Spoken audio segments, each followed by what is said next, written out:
y'all? It's your girl Kála J, and I'm back again with another episode. Love me like you do, the things you do, girl. It's the way that you move, it's the way that we groove. You're my honeymoon. Just too good. Now, this episode is special. Yes. I got a special guest. I would say special. All right, not too much. Okay, excuse. I got a very special guest with me today. The one, the only. Okay, y'all know him as Manish Mike, but I just know him as Dad. Yep. That's how he says me. Oh, we gotta do it. Yeah. Alright, y'all, so for this episode, I have my dad with me, and we're gonna get into some things. This what y'all wanted. They didn't want this. Nobody asked for this. Oh, they asked. Nobody asked. But we're gonna give it to them. Okay. Anyway. Force feed them. You know what I'm saying? That's all I'm doing. Okay. Is giving the people what they think, what they didn't know that they needed. You know what I'm saying? Yeah, I like to call it news they can use. Ooh, I'm gonna use that. I'm gonna use I'm that. gonna give them news they can use. Huh. Straight Okay. up. Well, I guess let's get right into it. So first question, I want to know what it's like to have a superstar as a daughter. Before I answer that, we didn't toast. Oh, cling, cling. Call cling, it. Call cling. it. You always have to call it. What Gotta call it toast. This is to a great conversation, a great episode, a great video, and to some good father-daughter time. Oh, that. Cling, cling. So, to answer that question, I mean, it's hard out here in these streets, for the father of a star, I get followed places at times. I have to beef up my security, everybody wants to know who's Kála J. What is this cake time thing, We've been retired K-time. You did? You keep... It's okay. It's okay. So it's just the Kála J. It's just Kála J. That's who you are. Yeah. I love it better. It's the name I gave you. Anywho. But on a serious note, it's awesome. That's the word I'm gonna use, because this particular young lady caters to a lot of things that I love myself. She's extremely talented, singing wise. I'm an artist. She's she's talented with this camera and visual things. I do manage TV. Not to compare one to the other. I'm just showing y'all that as a dad. What more could you want? As well as she's extremely talented and smart and educated and pretty. Let's not get that fucked up now. Edit that, because we can't curse. But we can. We could curse. Oh. Well, I'm not gonna curse because you're my dad. Okay. But you, That's hey, cool. let it fly. You got permission today. I'm not gonna. But I got my belt I'm not gonna. close. I got my belt close. Yeah. So that's pretty much the answer to that. I'm just a proud father. I love having Miss Kála J, the superstar and up and coming legend in her time. Indeed, that's what I was gonna ask you next. How does it feel to know that you're the father of a legend? How does it feel to know that you... Sorry, y'all, we got all the windows open because it's hot. But how does it feel to know that you placed one of the greatest gifts ever on this earth? That you made one of the greatest gifts. Okay, let me stop making it about me. But you did. But it is about you, because you were the best thing that ever happened to me. I love all my kids the same, but you were the first. You showed me what being a dad, being a parent, it's always going to be something just super, super special, about you. I almost feel like, I'm looking at you. You resemble me a lot. You get it from me. I get it from my dad. We all look alike. she was beautiful too. Let's not take anything from that. Showstopper. Yeah, she We'll was. toast to that. Clean, clean. Clean, clean. So, to answer that, which I feel like I did, but I don't know. It was a life-changing thing for me, and I appreciated it because the path that I was going, I might not be here today if I didn't have the most daintiest little curly-headed little princess in the world with her pigtails and her watching Dora the Explorer together, watching SpongeBob and laugh together and combing her hair and all that. I don't know what my life. Blue's Clues and Bobby Blue's Building. Clues, That was all my that. show. I still. That was my show. Hey, yeah. So I don't know what my life would have been had those changes not occurred. So, yeah. Shout out to me for popping out the Bam. womb.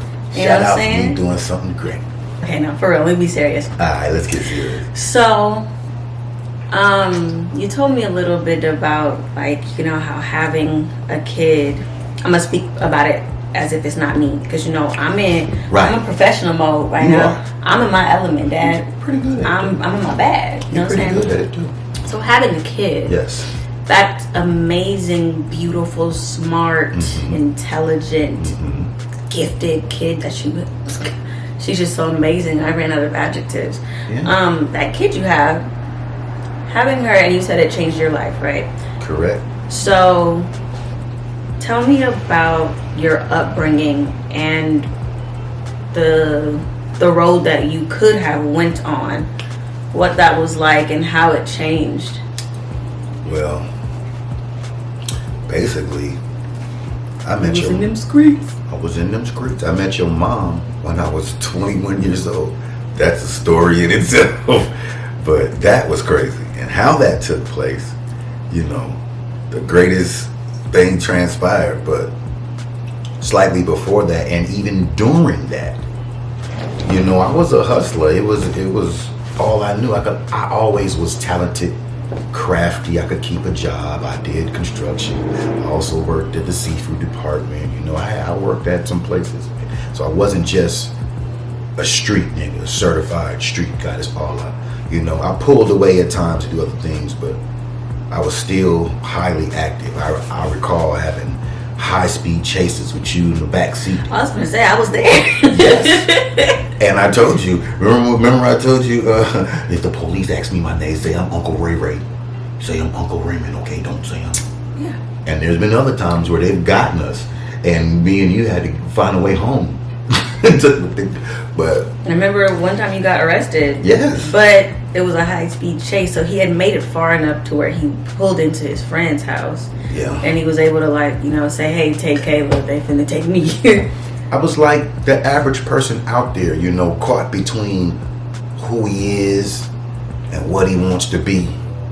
And the streets was winning. I come from a good home, you know, 2 parents, married, you know, didn't live in the projects, you know, didn't need to hustle, but all that stuff was theirs, you know. Yeah, and I was going to ask you, too, It wasn't mine. how you got into all of that, being that you had the traditional Right. upbringing, the 2-parent household, not in a house, not an apartment, you know. Right. Because Nana and Pops. And not in the projects at Yeah. that. Nana and Pops did a pretty, I think, in their eyes, they fulfilled the American dream They did. of moving to a better They city. did more than fulfill the having American kids, dream. having a house. Yeah, they did all of that. Yeah. And But that goes to show that it doesn't matter no. what you do. Your kids Right. can choose whatever. See, they path. were real old school. So they didn't believe in, like, spoiling their kid because they got it. You know, they had it. Pops had Benz in the garage. Moms had diamonds and furs and, you know, did. fancy, you know, Pop had Armani her suits. Michael Kors. Her That Michael was her Kors. favorite. Poppy had Armani suits with the matching shoes and ties. He was the cleanest man walking when it came to dressing up. But they didn't always they didn't do like I did you and like I did your brother. They didn't do that. I did shit for y'all just because I wanted to see y'all happy. period, because I never wanted y'all to stray from, you know, because that got in the way of my dreams and the things I wanted to be, having to survive. Literally buying my own stuff, getting my own school clothes. I was in high school still, buying my own school clothes type of shit. Imagine that. So leaving from high school, either at high school gambling, or leaving high school selling dope or weed or something like that, come home with some shoes and an outfit. How did you get this? Oh, Auntie Serena got it for me. Oh yeah, I used her quite a few times. Sister Serena, excuse me. But that's just what it was. So the life that I lived, I didn't have to live. I was attracted to the streets. And that's where I was. And just like anybody else that's in it, it's hard to get out. I live by every code of it. You know, I've got gun charges. I've had several high-speed chases. You know, I sold dope, I sold weed, I sold pills, cars, credit cards, stuff.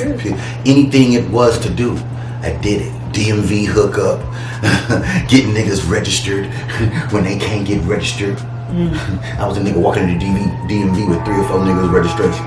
Walk right up to the counter and give it to my people. And I'm walking out of there with your sticker. Like any hustle, it didn't matter what it was, I was just attracted to it. So, but I also had a baby girl to come home to at night. It wasn't like I could just run the streets and do what I want to do, you know, because I wasn't the type to just leave you with anybody. Yeah. You know, that wasn't our life. I was in love with you from the minute you came out. I was in love with you before you were born. That's why I named you. I gave you every name you got. Told her what it's going to be. And it's just been us since. So, but if not for you, if not having to pull out and pull back, I know I wouldn't be here. You were heavy in them streets, and then you met Mom and you had a kid. Yep. All at 21. Yep. All at 21. And I tell him this all the time. Like, I'm in my early 20s. I'm going to just say that. I think I'm at that age where I don't want to tell my age no more. You know what I'm saying? Don't worry about it. But I'm in my early 20s. Late early 20s. That's mid 20s. I'm in my late early mid 20s. I'm gonna just spit this all over your shirt. Well, put it that way. You would have had to stop this one. I've never heard that. Late early mid 20s. Yup. That's where I'm at.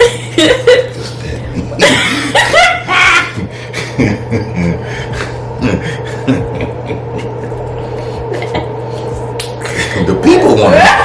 It's not me. The people want to know. What the fuck does that mean? Seriously. They can't Google that. They can't. And that's the point. They cannot. They cannot. It might be in the E40 book of language, though. It's all kind No, of... that's in the book of Calations. Calations. That's Calations verse. That's Calations. Verse all of them. Calations chapter 3 verse 7. In your early, mid, late 20s, thou shalt not reveal thine age.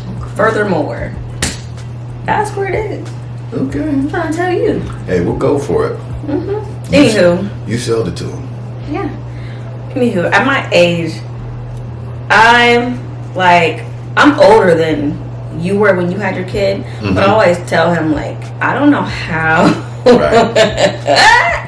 Because me at 21? Exactly. What? Exactly. A kid? What? Not just that, but I'm a guy. And I'm out here. It's not women out here like I'm out here. It's a couple. But the type of shit that I was into, it wasn't cool. Nah. Yeah. I couldn't have done it. And then, so you have this beautiful, amazing kid.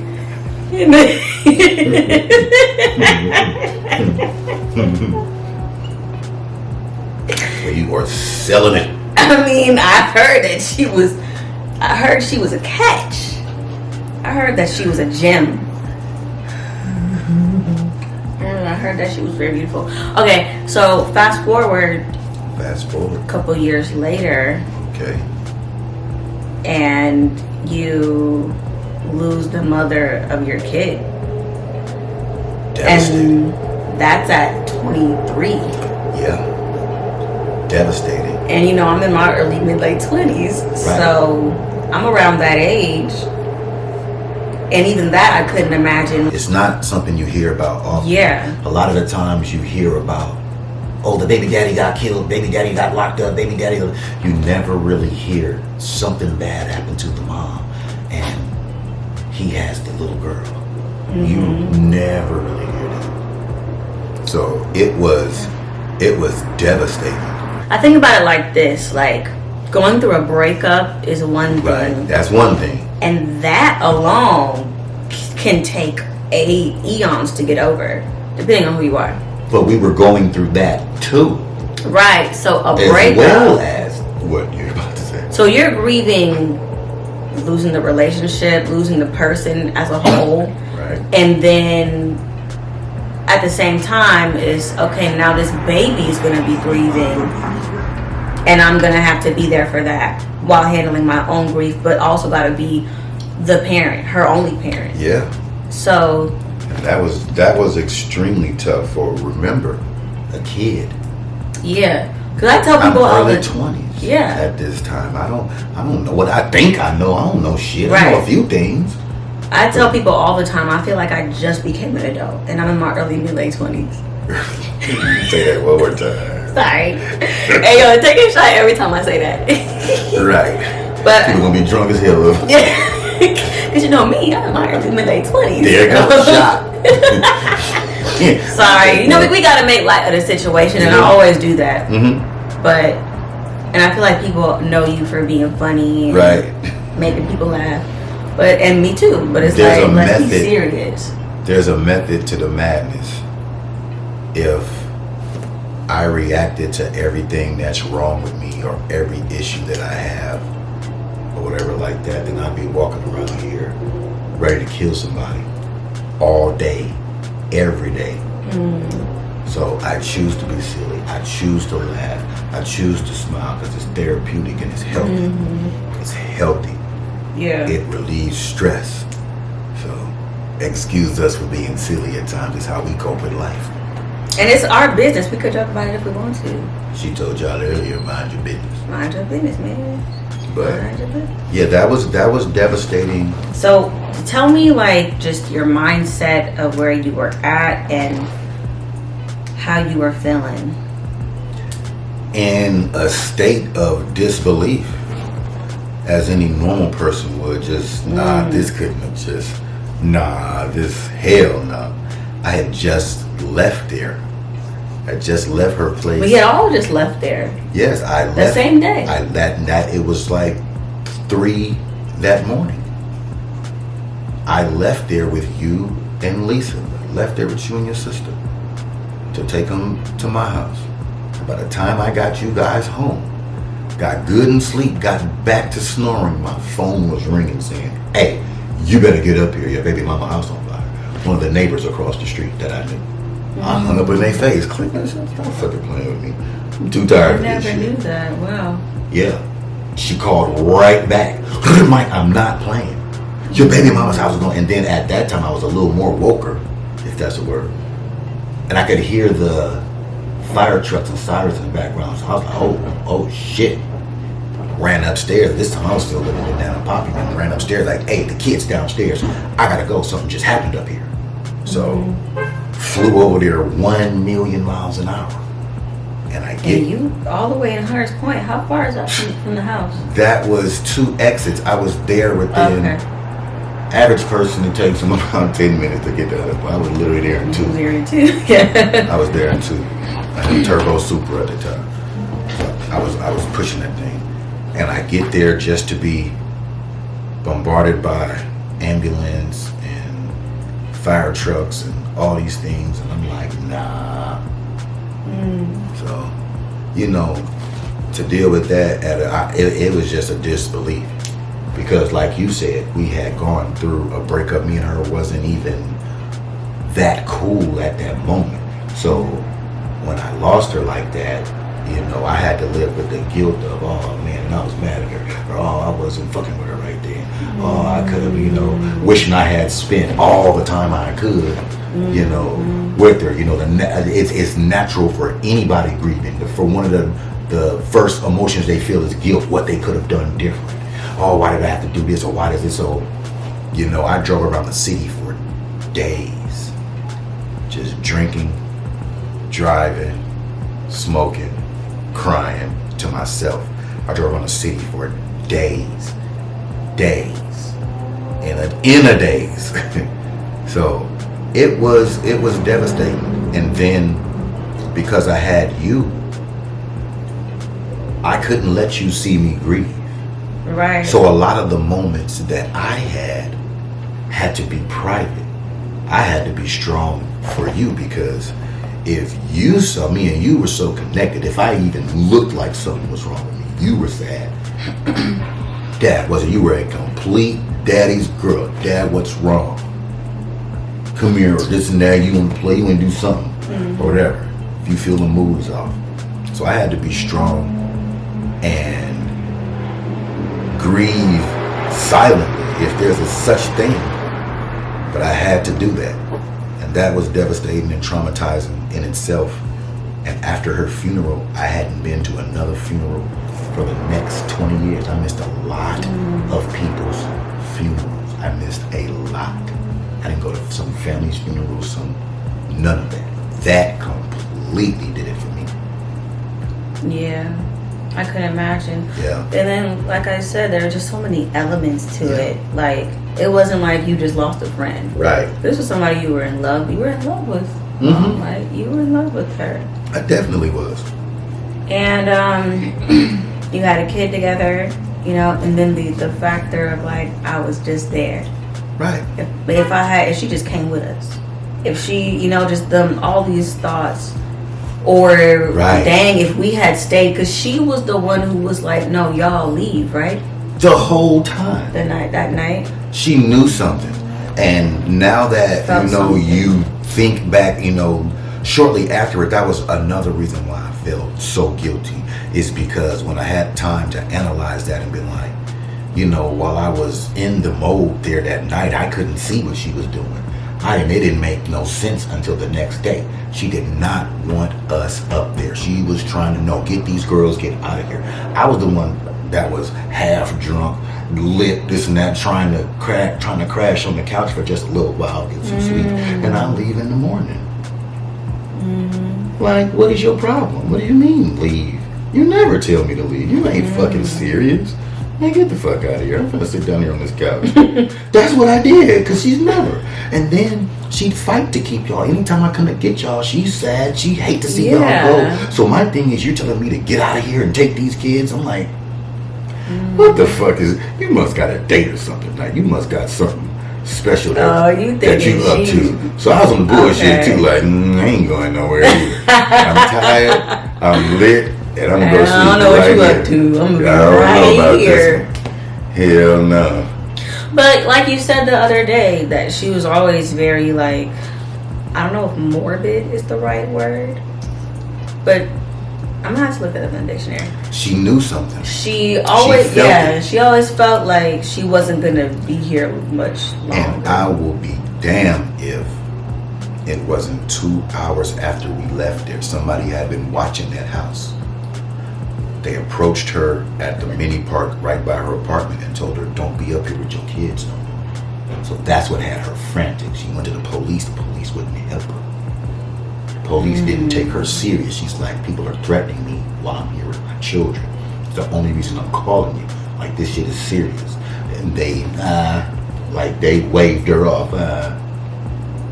And so she got to where she didn't want you guys up there, because she felt like it was only going to be, you know, so many times that they spare y'all. She didn't want y'all part of anything or to witness or see anything. So whoever that was watching that house that night. And we left at 3. I was back up there at 5. At 5, she was gone already. So she knew something.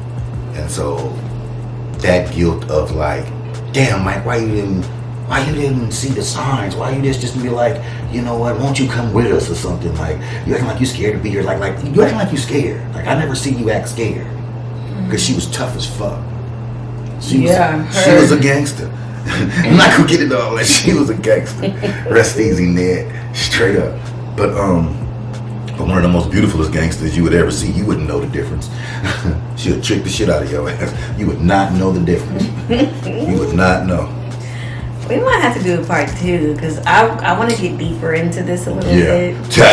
That's it. You come from one. Right, but I also want to... You are a special blend of two very special, unique people. Well, I want to get into this more, but I want to make sure we get back to you. The other subjects. You, yeah. So, yeah. But, that's what it was. It was just the guilt too. It was devastating because of the guilt of I ignored the signs. I didn't see that. If I'd have saw this, maybe she'd still be alive and all that. And so I just did my best taking care of you and myself and just pushing on, teaching you to push on, teaching you to be great regardless of our circumstances. I didn't know anybody that'd been through that. Not one person could I turn to that could help me with that. Especially not no male I know. I knew a few females. Yeah. I don't know. Matter of fact, it was one guy, now that I can think about it. My partner, Matty Goop. His baby mama, same thing happened, and he ended up... But he had kids? Yeah, he had a daughter by her. And she's like your age. Y'all are like a year or so apart. Y'all either a year up or I don't think down. I think she's older than you. So we both in our late mid. Oh God, early 20s. But and even he was confused. He didn't know. He ended up asking me, "How the hell do I get through this?" And there's no blueprint for this shit.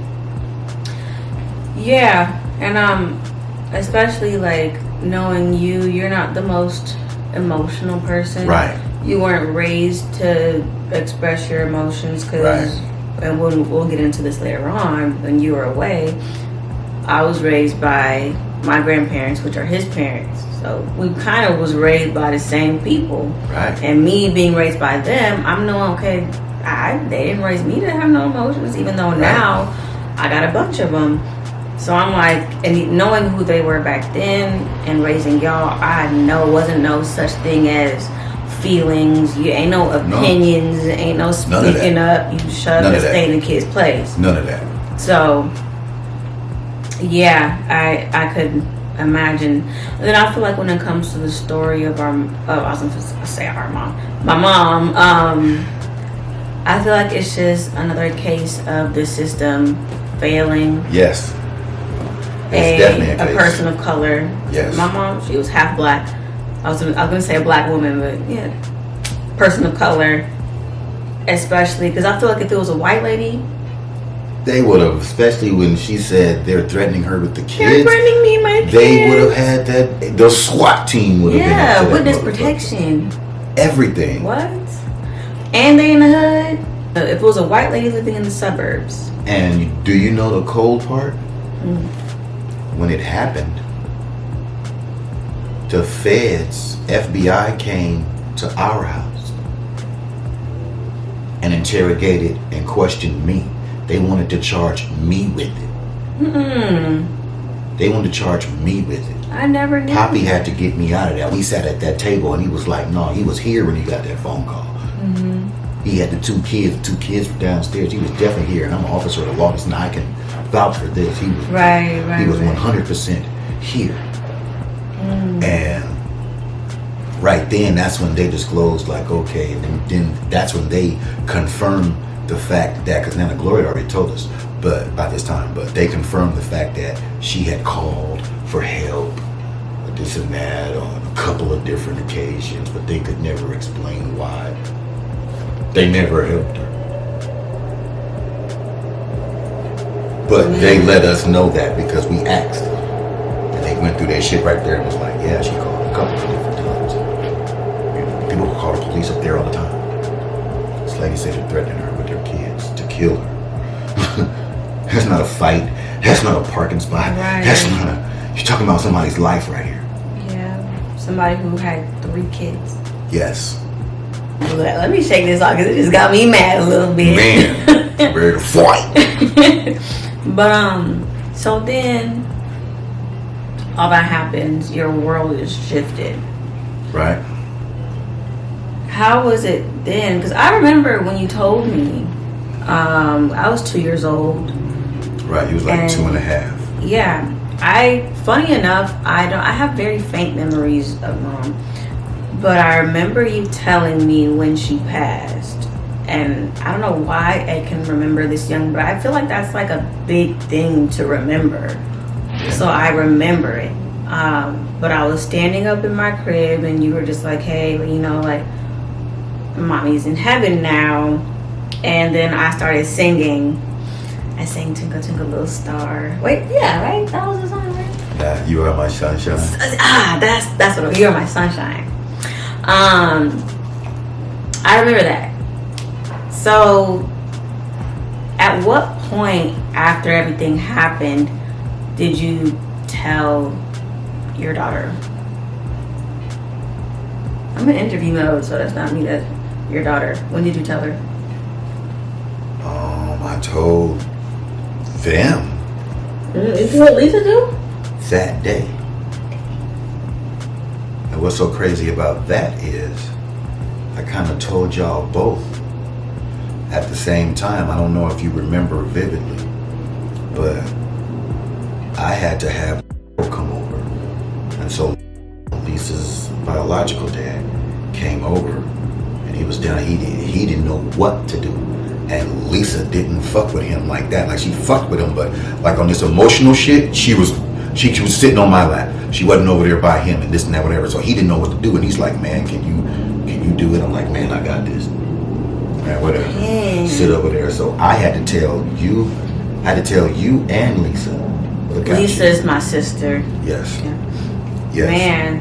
So I don't remember. Yeah. I literally just remember that moment of you telling me and me singing. Mm-hmm. I don't remember Lisa being there. I was way too young, or like even the setup he was of like it 2.5. all. Dang. And there was that same. So you're finding out Lisa yourself. sat on my. I just found out. I have to break it to y'all. Lisa sat on my lap in front of this nigga, and I had to put her head on her shoulder. Right after telling you, I think you were right on the other side of me, but she was a little older, so she could comprehend it more. Did she have a fit? Yeah, she cried her little eyes out. But I had to let her know right then and there, from that day forward, look, you lost your mom, but now you got 2 dads. And this is it. This is what it is forever. And that nigga couldn't say nothing. Dad, don't call him that. I'm sorry. I still get upset. The man. That fella couldn't say nothing. That fella. And he know what it is. Me and him cool now. You know, over the years, but like back in the day we weren't always. Yeah. So it took a lot to have to call him into my house to be like, nigga, we need to do this together. We need to be. Same day though. That was the same day, like later on in the evening. It happened by 5 a.m. I was talking to y'all by 5 p.m. Something around that. It was like the early evening. Did I cry? You definitely did. So I could understand you knew what that meant. Yes. what. Yes. You knew what that meant.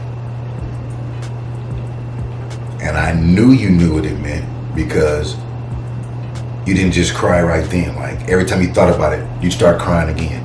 Like an adult would do. Like I expected a kid to just only once they, you know, to go back to playing and you know, forget about it for a second until, you know, they be like, I want mommy. And then we got to talk again. Hey, you know, let's talk about this again.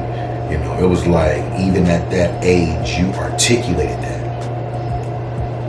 And your daughter was just smart. Right You out were. the womb, so. You were.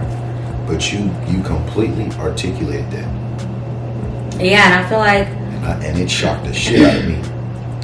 I feel like as early as I can remember, I articulated it because I remember being in school, even like super, super, super young, but also like all throughout school, like elementary, middle school, just having random moments of like the memory just come to you like, dang, what was that? This had to have happened. And it was so embarrassing. I don't know if you know this, but like I could think of at least like 3 occasions. One of them was in class, and I'm just sitting there thinking, the teacher teaching, and I was just sitting there thinking like, she really gone, like, right. She's really not here, like, and I just started crying mid in the middle of the lesson. Yeah. And I had to go to the principal's office, and that happened maybe like a few times. Yeah. Even growing up, like kids would say little slick stuff about my mom, and I would cry. Either that or I would fight. Sometimes I would cry, go home next day, fight, and it's one of those things, and not to make it about me, but it's one of those things as the kid in it, because I feel like somebody needs to hear this. Mm-hmm. It's one of those things that you re-grieve, and you're only going to continue to grieve as you get older, because each time is a different type of grief. Especially as a woman losing the woman parent, the mom. When you turn 12, when you get your cycle, that's a thing between the daughter and the mom. They teach you, they give you that talk. You have your first date, your mom's supposed to be there. Prom, graduations, and I graduated a few times, college graduation. Every time it's like, dang, I'm out here really like in my bag doing the dang thing, and she's really not here. Each time it's like, she's really not here, and I think it'll be a new grief again when I get married, when I have my first kid, each time when I get my first house, every time it's gonna be a new grief. And I feel like that's something that people don't understand. So as a kid, I was very different, and I understand it though. Yeah, it's like I would be tripping. Yeah, but you're the parent, so it's a little different, But as the kid, it's like, dang. And I actually, I think maybe the second song I wrote, or the first, I don't remember. But that song I wrote about mom, and it was like, the lyrics was like, I know it's hard to say goodbye, but I never said hello. So it's like this weird thing of grieving somebody that you feel like you ain't never even met because you were only 2. Right. But it's also so crazy because I know her. Yeah. Because I'm literally half of her. So and if I know me, I know so her. So many things like her. I bet. I know you resemble me, but it's so many times I look and see her. I think I'm a perfect mix of both of y'all. Certain expressions that you make were her exact expressions, and this and that, and then like her whole look of going from the straight to loving her curly. She had curly hair just like this, so she could go with the curly look. She could go with the straight looking more black. She could go through. She was bad. She was bad. She could switch all of that up. But I get that. Yeah, it's. Yeah, it's the same thing. It's 20 years. I just dropped that song, Miss You, which you were featured on, and all you guys were in the video. I just dropped that 20 years later. Because it's a never-ending which lets you know that it's a never-ending. Even though it's not something you think about every day of the week, every minute, and this and that. But it's like you say, you'll have the random moments. And people would think I'm tripping. No. Or it's like, I feel like I'm tripping, and like, I should be able to manage this now. But it's like, no, it's a different type of grief. It's a different realization, a different feeling every time. It's something they would have to go through to understand. Yeah. It's not something you can explain to somebody. Yeah. And that's why I want us to talk about it, because I feel like there's a lot of people out there that can relate. Mm-hmm. And I feel like it's so popular on podcasts or even just recorded conversations like this that people talk about like dating and sex and if he fly me out, am I supposed to like all this like stuff that don't matter, but like people go through real things in real life that be messing with them, and those are the part they don't want to talk about because it's not popular. It's not. Thank you. It's not popular. It's not trending. Thank you. Let me say it the right way. No one wants to hear anybody make sense.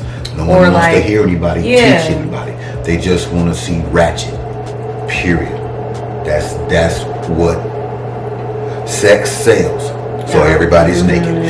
Everybody naked. Everybody naked. Everybody on 800 vacations and all this just to show somebody else that they went broke going somewhere. Yeah. So, and I always say like my videos, I don't care how many views they get, because a video could get 30 views and maybe 5 out of those 30 people watched it and actually felt like it helped them or felt like they were heard, or and it touched them. And that's why I do this, because it was just called on my heart to do. We're starting to get close to time, so we gotta wrap it up.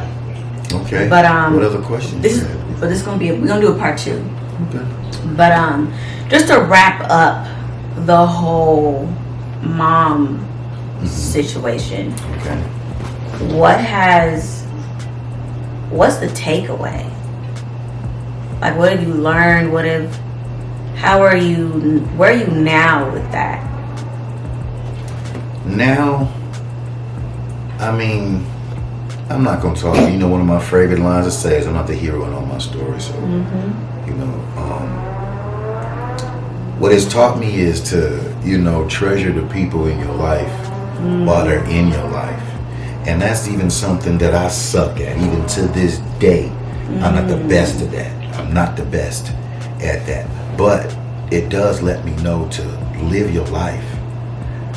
Don't spend your life practicing like you get to do this shit again. You see what I'm saying? Live a little bit, do a little bit. You don't know when that clock gonna stop. You never know that. So if it stops today, are you in the history books for something? What have you done? What mark have you done? What have you left? Who have you helped? What have you taught? Who have you inspired? Not just all the mayhem you could cause. Anybody can do that. They just saw on the news the other day, a 12-year-old is when he killed somebody at his school. Anybody can shoot, kill, and do all this stuff. But who have you helped? What have you inspired? Who have you helped to heal? What have you, what have you done with your life? And so what I take from that is it just taught me to live life to the fullest. I was already a good parent before that, so it just made me an even more overprotective parent of you, and Lisa and this and that at that time. And that's pretty much it. It just taught me that time is of the essence. If you love somebody, tell them sometimes. Don't spend all the time fussing and fighting and being mad with people, because that person could be gone tomorrow and you never got a chance to apologize or fix that or tell them I didn't really mean it. I love you. I was just mad at that bullshit you did, and I was being hard because I'm hard. But that shit unharded me. I couldn't be hard because there were so many things that I wanted to fix or change or do, and so it just taught me to live a little bit. And it made my heart cold as a motherfucker. I was gonna say, do you think? And when you answer this, I just want a yes or a no, because I know you like to give your encryptic. And I'm in my early mid-late 20s, so Dad, do you think you'll ever love again? Look at the camera when you say it. Sorry about that. I was thinking, because that's a hell of a question. Yeah. Yes or no? I mean, you could give us the reason why after, but yes and no. Nobody want to hear that, man. Come on, just I have give me already one. loved again, but it's hard for me to love correct. I'm still traumatized in certain ways. So sometimes I don't even want love because I know what What it comes with, what all it comes with, and you know, I lost someone that I loved truly, dearly, someone I had a child with. That's my first child. You know, this whole experience of being a parent, an actual couple. That was the first real. That was the first real couple. You know, I'd never really been. I had girlfriends here and there, but you couldn't call it a girlfriend before that. You know, we were a family. And before I could even really, mature and make it the family that it was supposed to be, I lost a major half of it. Do you think y'all still be together today if she was still here? Hell nah. We wouldn't have. Because we both were crazy. We probably would still be Because you know what it is? You're dealing with each other. You're a Leo, she a Yes. Scorpio, Yep. and that just don't work. And she It was a don't gangster. She She was was hard. not I was playing. hard. We just was, Two alike. we were so alike. But I loved her to death. So it's like I would never stay away too long. I couldn't. But I couldn't always be around because it's too much. This is toxic before I even knew what toxic was. Yeah. But it's like, how do you walk away when she gave me the greatest gift on earth? Like, I'm in love with this little princess right here. This is it. So even times that I was mad at her and all that, I'd have you and just hug and kiss you and damn near call her, what you doing? Hey, look, don't do that shit no more. Kayla want to talk to you. Yeah, she It's wanna- not me. She want to talk to you. We finna come over there for Right. you. What you doing? End up spending the night and fixing it. Like, that's how in love I was with you. I was completely in love with her, but I was completely in love with you. So it would be times that I knew she didn't even deserve for me to fix it, that I would. So I would never really stay away. So I don't know if we would have still survived this somehow. If she was alive, I know we'd still be dealing with each other on some level. I don't know if we would have made it. Y'all to, be co-parenting. We'd be co-parenting and some other stuff too. I already know what it is. I'm just saying. But let's just keep it real. And that's what it is.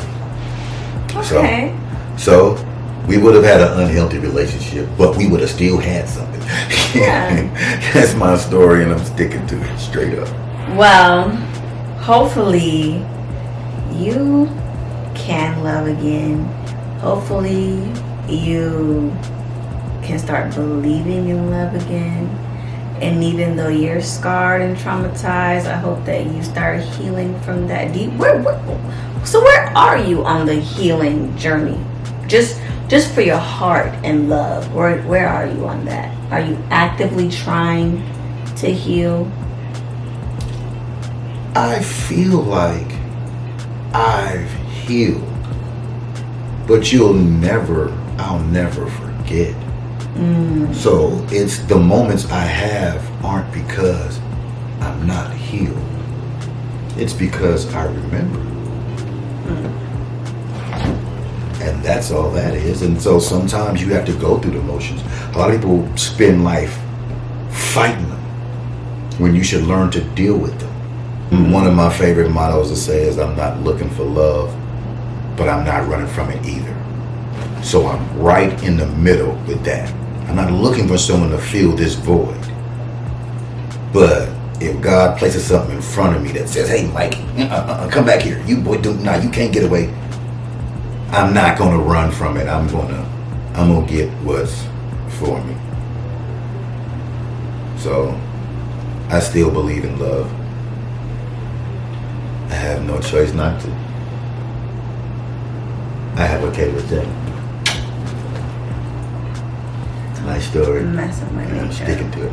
Hell, you talking about? Mess up your makeup. Don't do that on Kayla's couch. Well, this is your couch. This finna say this is my damn couch. This This your is couch. I can't even. Got your I should have brought my couch. The level of disrespect. Dang it. Well, y'all, we're going to wrap it up. We're going to do a part 2, though. Yeah. Because we ain't done. And if you thought he was out the hot seat, you thought wrong. Nah. There's a lot of stuff we got to cover. It's just getting started. But this episode of Kayla's Couch, you don't get to do that. I get to do a little bit of that too. I'm co-hosting today because it's no, my couch. you're not. Prince is the co-host. You on my couch though. So if anything, You on my couch, which is a blessing in itself. Wow. yeah. We'll cover that on the next one. Okay. How it all got to this. Why this is such a proud moment. You get to do Kayla's Couch on my couch. 5 years ago, I was sleeping on a metal bunk. Ooh, that's a nice cliffhanger. We'll leave it at that. Yeah. Dun, dun. Stay tuned for the next one. Well, all right, y'all. For real, that's all we got for this video before we get talking for a couple hours. Don't forget to like, comment, subscribe. Yep. Share the video with your mama and your daddy and your granny and your cousins and your sister Keisha and your cousin Ray Ray. Yeah. And don't forget, most importantly, don't forget to stay up and get your cake up. Please do. Yeah. Get your munchies. I love you guys. I'll see you in the next video.